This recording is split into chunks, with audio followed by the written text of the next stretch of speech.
ప్రభు అయిన యేసుక్రీస్తు నామంలో మీకందరికీ శుభములు. ఈరోజు వాక్య భాగము చదువుకుందాము. ఇర్మియా గ్రంథము 31వ అధ్యాయం 3వ వచనం. చాలా కాలము క్రిందట యెహోవా నాకు ప్రత్యక్షమై ఇట్లా నేను శాశ్వతమైన ప్రేమతో నేను నిన్ను ప్రేమించుచున్నాను గనుక విడవక నీ ఎడల కృప చూపుచున్నాను.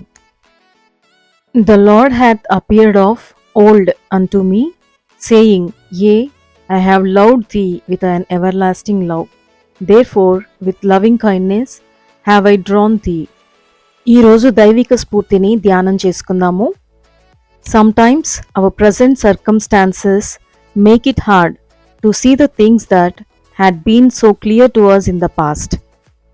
గతంలో ఎంతో చక్కగా ఉన్న విషయాలు కొన్నిసార్లు మన ప్రస్తుత పరిస్థితులలో చాలా ఇబ్బందికరంగా ఉంటాయి. When we are faced with uncertainty or difficulty, we can take comfort by remembering the words that God has spoken to us before.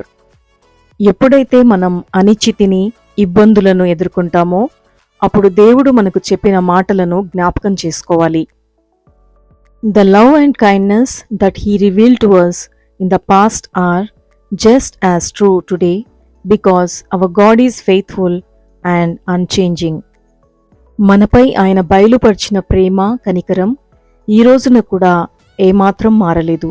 ఎందుకంటే మనం నమ్ముకున్న దేవుడు మారనివాడు మరియు నమ్మదగినవాడు. ఈ లోకంలో ఎవరు ఎలా మారినా, మనల్ని ఒంటరిగా విడిచిపెట్టినా, శాశ్వతమైన ప్రేమతో మనల్ని ప్రేమించుచున్న ప్రభువు విడువక మన ఎడల కృపచూపుచున్నాడు.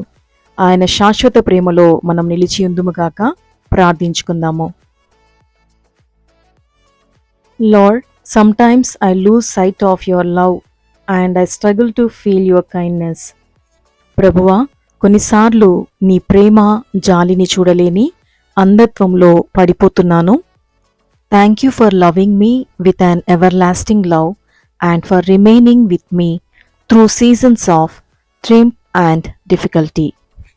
శాశ్వతమైన ప్రేమతో నన్ను ప్రేమించుచున్నందుకు, నా జయాపజయాలలో, కష్ట సమయాల్లో నాతో ఉన్నందుకు మీకు కృతజ్ఞతలు.